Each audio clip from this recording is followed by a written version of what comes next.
প্রথমে আইন ইউনিট দেখার চেষ্টা করে মন্ত্রীর কি পরিমাণ সম্পত্তি ব্রিটেনে আছে। ফলাফল চমকে ওঠার মতো। চৌধুরী ডেভেলপারদের কাছ থেকে বাড়ি কেনার জন্য বেশ কিছু কোম্পানি তৈরি করেন। 2016 থেকে 2021 সালের মধ্যে তিনি যুক্তরাজ্যে 265টি বাড়ি কিনেছিলেন। তিনি প্রধানত বার্কলি গ্রুপের মতো শীর্ষ ডেভেলপারদের কাছ থেকে কিনেছেন।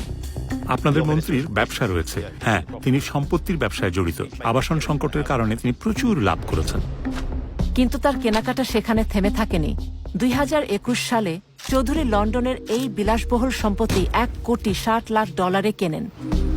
চৌধুরীর বেশিরভাগ সম্পত্তি বাই টু লেট, যা তিনি লাভের জন্য ভাড়া দেন। এরপর 2022 সালে তিনি 89টি বাড়ি কিনলে মোট বাড়ির সংখ্যা দাঁড়ায় 360টি, যার বাজার মূল্য $25 কোটি।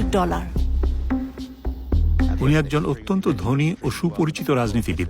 তিনি সরকারের মন্ত্রী এবং যুক্তরাজ্যের শত শত বাড়ি কিনেছেন। উনি সেই ব্যক্তি যিনি একটি অত্যন্ত দরিদ্র দেশের তথাকথিত নির্বাচিত গণতান্ত্রিক রাজনীতিবিদ। আন্তর্জাতিক দুর্নীতির সূচকে যে দেশটির অবস্থান অনেক উপরে, সেই বাংলাদেশের একজন বিশিষ্ট রাজনীতিক হিসাবে মিস্টার চৌধুরীর এস্টেট এজেন্ট, ব্যাংক, ঋণদাতা ও আইনজীবীদের কঠোর যাচাইয়ের মুখোমুখি হওয়ার কথা। উচ্চ পদস্থ রাজনীতিবিদ ও সরকারি কর্মকর্তাদের অ্যান্টি মানি লন্ডারিং আইনে উচ্চ দুর্নীতির ঝুঁকি হিসেবে বিবেচনা করা হয়ে থাকে। তাদের ধন সম্পদের উৎস চুরি হওয়া, রাষ্ট্রীয় তহবিল অথবা সরকারি চুক্তি পাওয়ার জন্য প্রদত্ত ঘুষ হতে পারে। তাদের রাজনৈতিক ক্ষমতার অধিকারী ব্যক্তি পিইপি হিসেবে চিহ্নিত করা হয় এবং তাদের বাড়তি যাচাইয়ের প্রয়োজন হয়।